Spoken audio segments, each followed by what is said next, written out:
曲奇焗好啦，快啲嚟食啦！露娜焗嘅曲奇真係好食喎。啪啪，我係博士啊，可唔可以開門啊？我係博士啊，喺唔喺屋企啊？真係奇啦，帕帕會唔會係瞓着咗啊？但係佢屋企啲燈開住㗎喎。睇嚟帕帕唔喺屋企啊，去西西屋企啦。西西，我係博士啊，你喺唔喺屋企啊？點會咁嘅？唔通西西都唔喺屋企？但點解佢哋屋企啲燈都開住嘅？行啦，我哋去其他小朋友屋企睇下。仔仔企喺度，最後一塊曲奇係我㗎，最多我就俾你。睇你哋走咗去邊？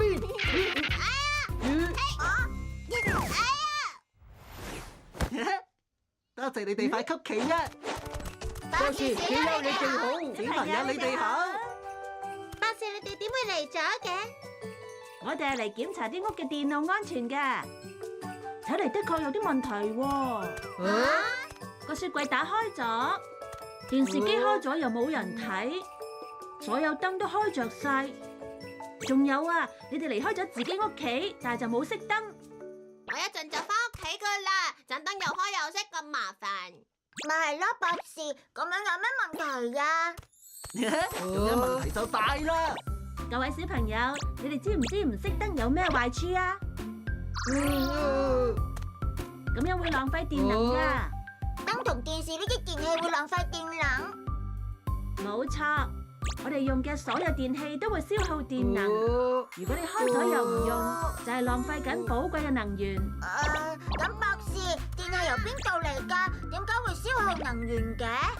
要搞清楚呢個問題，就要去想像嘅空間入面一探究竟啦。好啊！超級想像力！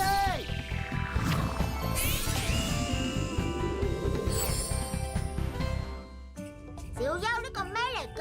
睇落好犀利啊！呢個就係火力發電廠嘅簡易模型。喺地球上有好多發電廠，為人類供應源源不絕嘅電。呢啲發電廠有啲係依靠風力發電，有啲係依靠太陽能嚟發電。不過最多嘅係靠燃燒煤、石油等燃料嚟發電。而呢一種就叫做火力發電。火係火，電係電，火點樣發電啊？唔使心急，等佢哋話俾我哋知啦。呢個係煤炭。將煤炭放入個爐度點燃，有好多煙啊！呢啲係煤炭燃燒產生嘅煙，我哋經過除塵處理，所以比較乾淨。大家睇下呢度，個爐產生嘅熱量由喉管傳遞到水箱，水沸騰後產生嘅水蒸氣驅動發電機運轉。呢個圓碌碌嘅就係發電機啊！係啊，大家睇下，而家發電機已經開始發電啦。發電機係用嚟發電㗎，係咪啊？冇錯，產生出嚟嘅電就可以通過電線傳入我哋屋企啦。燈膽着咗，睇嚟我哋嘅發電成功啦！太好啦！估唔到產生電係咁複雜㗎。梗係啦，小優嘅模型只係簡單嘅示範，真正嘅發電廠仲複雜啊！我哋生活中嘅電力都係嚟自發電廠。我哋節約用電，就係節省咗地球嘅能源消耗啦。我知道啦。各位小朋友，你哋而家知道電係點嚟未呢？小優知道，產生電嘅方式有好多種，但最常見嘅就係火力發電，亦即係將煤等嘅燃料放入爐入面燃燒，產生嘅熱氣會令水變成水蒸氣，將燃料嘅化學能轉變成熱能，跟住蒸汽壓力推動氣輪機旋轉，熱能又轉化為機械能，最後氣輪機帶動發電機，機械能最終就被轉化為電能啦。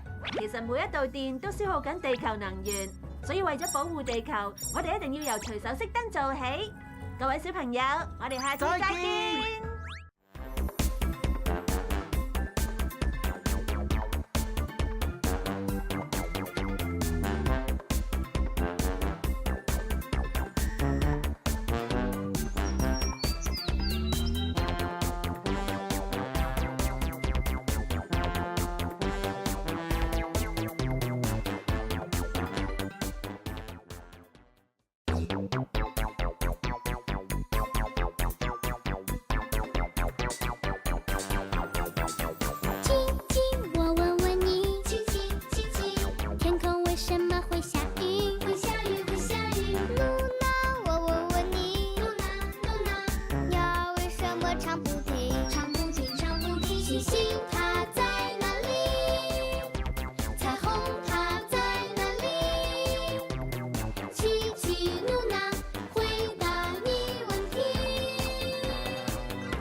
媽媽嘅一日。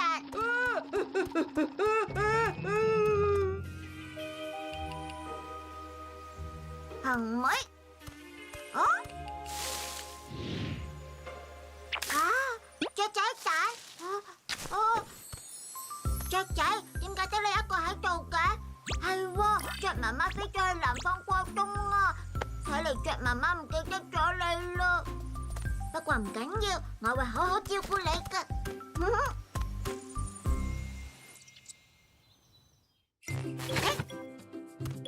咁就可以做個雀巢啦，雀仔，你中唔中意我整嘅雀巢啊？唔使心急，我就係孵你出嚟。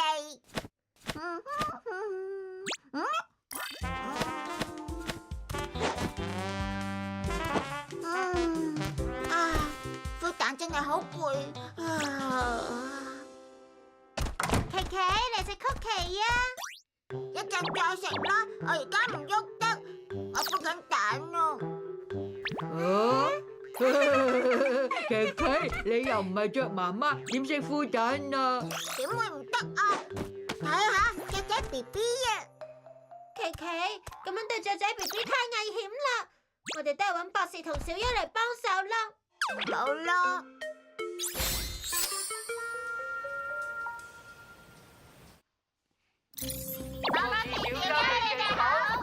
小朋友你哋好。博士，我執到隻雀仔蛋啊！雀仔蛋？琪琪，你保護好佢先，我叫小優嚟睇下。好。小優即刻嚟。雀仔，出嚟食曲奇啊！佢唔出嚟㗎。因為呢度嘅溫度未達到孵化條件啊。小優，等我檢查下啦。弊啦，呢隻雀仔蛋放得太耐啦，要即刻孵化。你快啲幫下佢啦！唔使心急，好彩我帶咗智能孵化箱，孵化箱係可以代替雀媽媽孵化雀仔嘅高科技裝置。好啦，呢度就係雀仔 BB 暫時嘅屋企啦。而家我哋嚟調校孵化箱入面嘅溫度啦。小優，點解要調校孵化箱嘅溫度㗎？呢個問題，等我哋一齊去想像嘅空間一探究竟啦！超級想像力！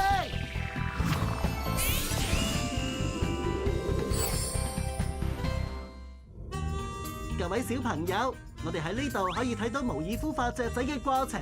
而家要睇下投影啊！冇錯，你哋睇下。小優，點解冇動靜嘅？咁係因為溫度仲未達到要求。溫度？我哋嚟量下琪琪嘅體溫啦。36.4度，非常之健康喎。梗係啦。咁你哋知唔知道雀仔嘅體溫係幾多呢？雀仔日日都要不停咁飛，所以佢哋嘅體溫通常保持喺39至42度，仲高過琪琪嘅體溫㗎。而外界環境對於雀仔嘅孵化係非常之重要㗎，所以雀媽媽嘅體溫先至係孵化雀仔最適宜嘅溫度。喺智能孵化箱入面，可以模擬出適宜嘅溫度同濕度，令孵化環境符合孵蛋嘅要求。雀仔要出世真係唔易啊！每一個生命嘅誕生都係非常之神聖嘅。咁我哋幾時先睇到雀仔出世啊？孵化雀仔係一個長期嘅過程，通常需要10至12日左右。我哋可以加速個投影。開始啦！孵出嚟啦！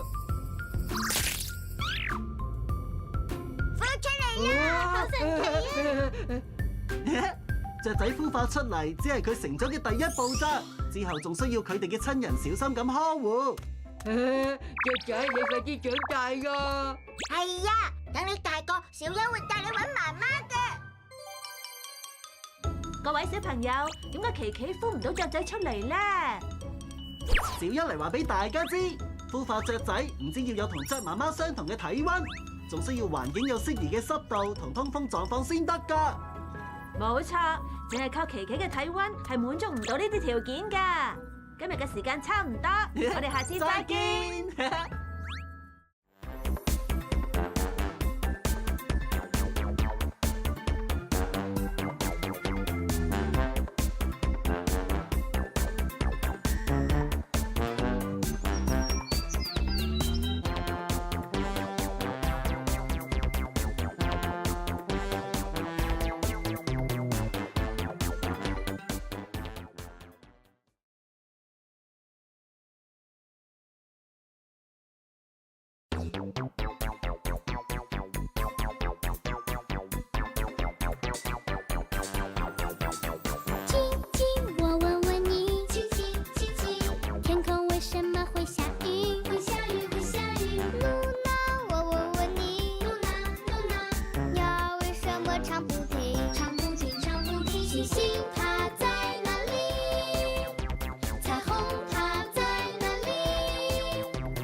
我個嘴吸住咗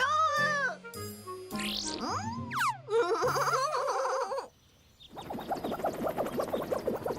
你嘅速遞請接收。嚟啦！呢啲係新口味嘅生果罐頭，送俾你哋試下㗎。多謝博士。唔使客氣。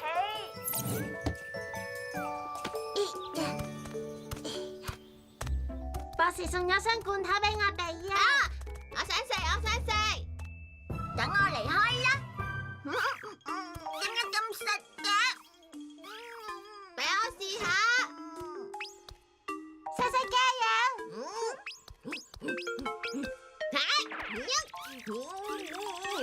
我得，冇辦法啦，掟爛佢啦！唔得，太危險咯！個罐爛咗，啲生果都會跟住跌落地㗎。咁點算啊？唔使心急，問下博士啦。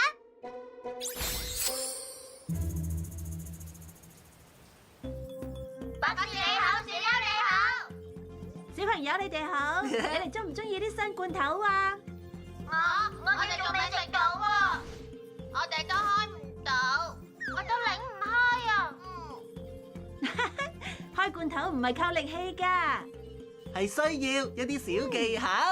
小技巧？小優即刻嚟解答你哋，大家等我啊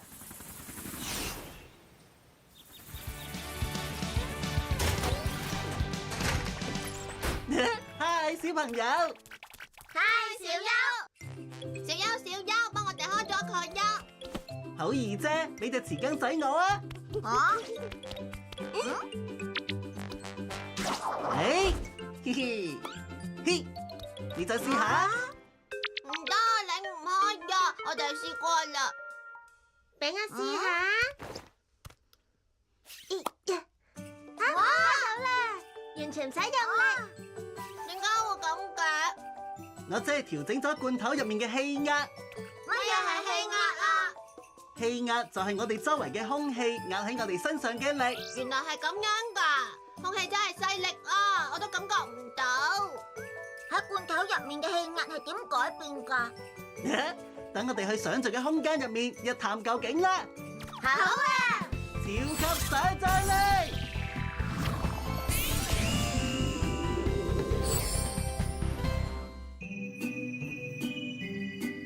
呢啲就係今日嘅工具啦！吓，咁簡單嘅？小優，呢啲普通水嚟咋喎？冇錯啊，琪琪。而家小優要表演個魔術俾大家睇。太好啦！琪琪，你斟滿水落去呢個杯先啦，要滿到杯口㗎。等我哋冚張白紙喺杯上面，魔術開始。大家估下，如果而家我鬆開下面隻手會點樣啊？咁仲使問嘅？梗係紙同水都跌落嚟啦！哇，好神奇啊！西西，你試下篤穿張紙啊！睇住我西西大合啦！係呀，點會咁㗎？睇下呢樣，而家杯入面嘅氣壓同周圍嘅氣壓係一樣㗎。斟水嗰陣，水將杯入面嘅空氣逼咗出嚟，杯入面嘅氣壓就會越嚟越細啦。氣壓細咗好多啊！所以張紙就俾個杯吸得好實啦。哇！罐頭個蓋都係吸住咗，係咪呀？係啊，所以撬開咗個罐頭之後，空氣就會順住空隙轉入去，罐頭入面嘅氣壓一變大就吸唔實個蓋啦。罐頭打開咗啦，我哋一齊嚟試食啊！食罐頭啦！各位小朋友，你哋知點解罐頭咁難打開未呢？我知道，因為罐頭嘅內部氣壓細過外部氣壓，所以先至咁難打開。擰開之前要撬開條罅隙，等罐頭內外嘅氣壓一致，先會容易啲打開㗎。小優講得冇錯，生活中嘅抽水機同吸盤都係用咗呢個原理。今日嘅時間差唔多啦，各位小朋友，拜拜。拜拜。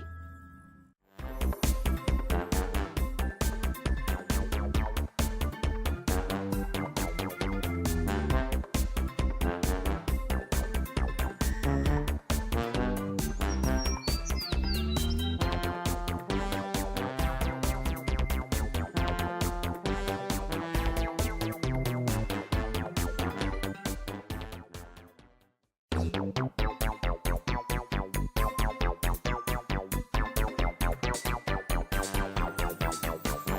亲，我问问你，亲亲亲亲，天空为什么会下雨？会下雨会下雨。露娜，我问问你，露娜露娜，鸟为什么唱不停？唱不停唱不停。星星它在哪里？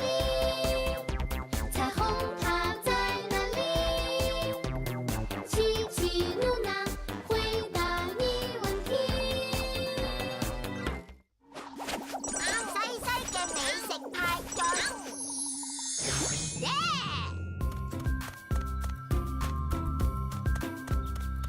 氣球、彩帶，仲有我最中意嘅薯片。我頂生日帽咧。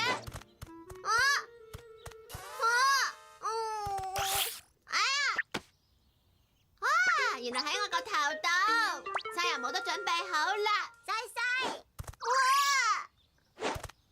西西生日快樂！你啲係我送俾你嘅禮物，世界無敵好味嘅花生曲奇。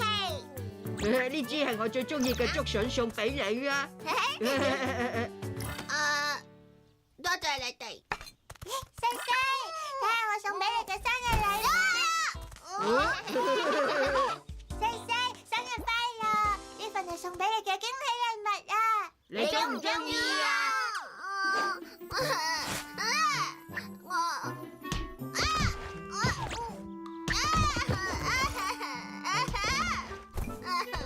西西，生日快樂！哇！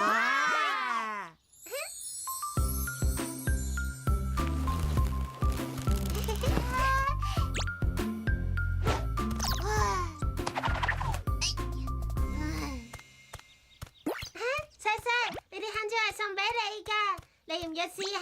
好好味㗎。唔使啦啩。西西，你食少少啦，花生曲奇同香蕉都好夾啊。西西，食少少啦。我哋都係食蛋糕先咯。西西，你係咪唔中意我哋送俾你嘅禮物啊？好啦好啦，其實我從來都唔食花生、竹筍、蘿蔔仲有香蕉㗎。你真係完全唔食㗎？唔食㗎。西西，生日快樂！睇我哋帶咗咩俾你？我都唔中意食仙人掌。西西，仙人掌係盆栽，唔係攞嚟食嘅。博士，我哋啲禮物都送錯晒喎。西西唔食花生、蘿蔔同香蕉喎。西西，唔可以偏食㗎。冇錯，偏食會導致營養不良，會唔高㗎。會唔高？點解偏食就會唔高啊？等我哋一齊去想像嘅空間一探究竟啦！加油呀！超級想像力！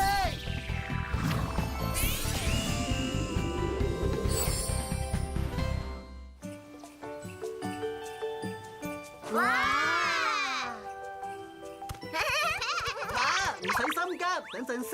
你哋睇下，呢啲唔係普通嘅積木嚟㗎，每一嚿都代表住一樣食物。呢嚿係蘿蔔，仲有香蕉同花生。我要玩，我要玩。露娜，你同西西比賽好唔好啊？